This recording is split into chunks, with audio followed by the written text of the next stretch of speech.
Breaking news చూస్తున్నాం. శేఖర్ బాషా అరెస్టుకు రంగం సిద్ధమైంది.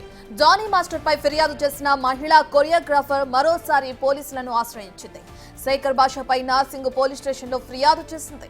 జానీ మాస్టర్ కేసులో విచారణ జరుగుతుండగా తన వ్యక్తిగత కాల్ రికార్డ్ లీక్ చేశాడని ఫిర్యాదులో పేర్కొంది. తన పరువుకు భంగం వాటిల్లేలా కొన్ని యూట్యూబ్ ఛానల్స్ లో కూడా మాట్లాడుతున్నాడని తెలిపింది.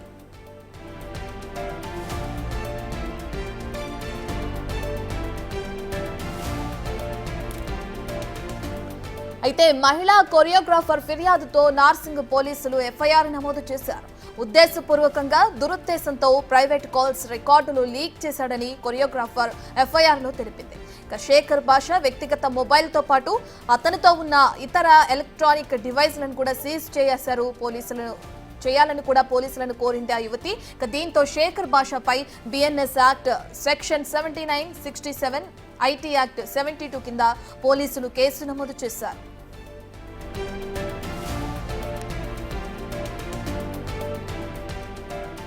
లావణ్య ఇచ్చిన ఫిర్యాదుతో ఇప్పటికే శేఖర్ బాషాపై ఎఫ్ఐఆర్ నమోదు చేశారు. డ్రగ్స్ కేసులో తనను ఇరికించేందుకు మస్తాన్ సాయి, శేఖర్ బాషా ప్రయత్నించారని లావణ్య ఆధారాలను పోలీసులకు అందించింది. గతంలో పంచాగుట్ట పిఎస్ లో కూడా ఓ కేసు నమోదైంది. ప్రేమ పేరుతో తనను మోసం చేశాడంటూ శేఖర్ బాషాపై ఓ యువతి ఫిర్యాదు చేసింది. దీంతో శేఖర్ బాషాపై ఇప్పటి వరకు 3 కేసులు నమోదయ్యాయి.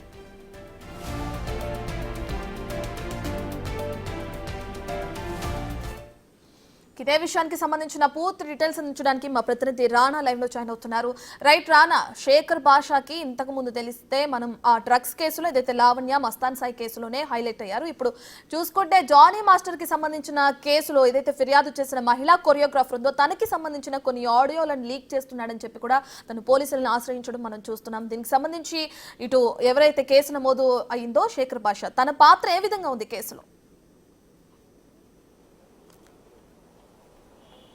తనకు సంబంధం లేని తనకు అనవసరమైనటువంటి మ్యాటర్స్లో శేఖర్ బాషా ఇన్వాల్వ్ అవడమే కాకుండా బాధితులు కేసు పెట్టారు కాబట్టి వారికి సంబంధించినటువంటి అంశాలు, ఆడియోలు కానీ వీడియోలు కానీ కొన్ని ఇవన్నీ కూడా సర్క్యులేట్ చేస్తున్నారు. దాంతోపాటు వారికి వ్యతిరేకంగా మాట్లాడుతున్నారంటూ కూడా ఇప్పటికే దాదాపు 3 యువతులు శేఖర్ బాషా పైన కంప్లైంట్ చేసినటువంటి నేపథ్యం కనపడుతుంది. హర్ష సాయి కేసులో బాధితురాలుగా ఉన్నటువంటి మిత్రా శర్మతో పాటు ఇప్పుడు తాజాగా జానీ మాస్టర్ సంబంధించినటువంటి కేసులో బాధితురాలుగా ఉన్నటువంటి సృష్టి వర్మ, దాంతోపాటు లావణ్య, గతంలో పంజాగుట్టలో మరొక లక్ష్మి అనే యువతి. సో వీళ్ళందరూ కూడా పోలీసులకు ఫిర్యాదులు చేశారు. వాటిపైనంతా కూడా ఎఫ్ఐఆర్లు నమోదు అయినటువంటి నేపథ్యం కనపడుతుంది. గతంలో హర్ష సాయి విషయంలో కూడా ఒక గొడవ జరిగేటప్పుడు మిత్రా శర్మకి వ్యతిరేకంగా శేఖర్ బాషా కొన్ని ఆడియోలు కానీ కొన్ని వీడియోలు కానీ యూట్యూబ్ ఛానల్స్కి ఆయన అందించడమే కాకుండా ఆయన కూడా కొన్ని యూట్యూబ్ ఛానల్స్కి ఇంటర్వ్యూలు ఇస్తూ ఆమె వ్యక్తిగతమైనటువంటి లైఫ్ స్టైల్ని లేకపోతే ఆమె వ్యక్తిగతమైనటువంటి కొన్ని అంశాలని ఆయన ప్రస్తావించారని కూడా అప్పట్లో సీజెస్లో కూడా కంప్లైంట్ ఇవ్వడం జరిగింది. దాంట్లో కూడా ఆయన అరెస్ట్ చేసి మళ్ళీ నోటీస్ ఇచ్చి ఆయన విడుదల చేసినటువంటి సందర్భం కూడా ఉంది. సో అయితే ఇప్పుడు తాజాగా జానీ మాస్టర్ సంబంధించిన అంశంలో ఆల్రెడీ పోక్సో కేసు ఉంది. ఆ పోక్సో కేసులో ఉన్నప్పుడు కేవలం ఒక బాధితురాలు ఆమె స్వయంగా ఆమె ఇంట్రెస్ట్ ఉంటే ఆమె కన్సెంట్ ఉంటే ఆమె మాట్లాడుకోవచ్చు. కానీ ఎక్కడా కానీ ఆరోపణలు చేయబడినటువంటి వ్యక్తి కానీ తర్వాత ఇప్పుడు ఎవరు కూడా బయట వ్యక్తులు మాట్లాడడానికి వీళ్ళదంటూ కోర్టు డైరెక్షన్స్ ఉన్నా కూడా కావాలనే శేఖర్ బాషా ఇటు జానీ మాస్టర్ సంబంధించిన వాళ్ళ వైఫ్తో కానీ ఆయనతో కూడా కొల్లుడై పూర్తి స్థాయిలో ఆ ఆడియోలు కానీ వీడియోలు కానీ అంతా కూడా ఆయన ఇట్లా రిలీజ్ చేశాడనేది కూడా ఆయన పైన ప్రధానమైనటువంటి ఆరోపణ. దాంతోపాటు ఆ పరువుకు భంగం వాటిల్లో కూడా ఆయన వ్యవహార శైలి ఉంది, ఆయన మాటలు కూడా అలాగే ఉంది.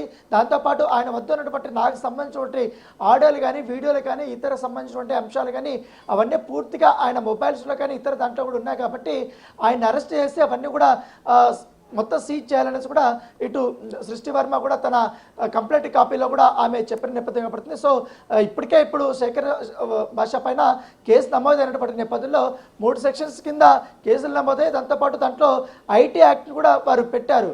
మరోవైపు ఇప్పుడు లావణ్యకు సంబంధించిన కేసు కూడా నడుస్తుంది. సో దానిపైన కూడా కేసు నమోదు కాబోతుంది కాబట్టి సో చూడాలి. వీటంతా కూడా నేను ఖచ్చితంగా ఎదుర్కొంటాననేసి కూడా నిన్న బిగ్ టీవీ ఇంటర్వ్యూలో శేఖర్ బాషా చెప్పారు. ఎందుకంటే ఆ మహిళలు ఇప్పుడు మీరు చెప్తున్న నా మీద కేసు పెట్టినటువంటి మహిళలందరూ కూడా ఒక్కొక్కరికి ఒక చాలా వరకు హిస్టరీ ఉంది. వీళ్ళందరూ కూడా పురుషులు చాలా వరకు కూడా బ్లఫ్ చేశారనేది కూడా తన వర్షంలో చెప్తున్నటువంటి నేపథ్యం పడుతుంది. ఎందుకంటే దానికి సంబంధించినటువంటి ఆధారాలు నేను బయట పెడుతుంటే వారు చేసినటువంటి అసత్య ఆరోపణలకు నేను బయట పెడుతుంటే నా పైన ఈ రకమైనటువంటి కేసులు పెడుతున్నారంటూ కూడా తన వర్షం చెప్తున్నారు.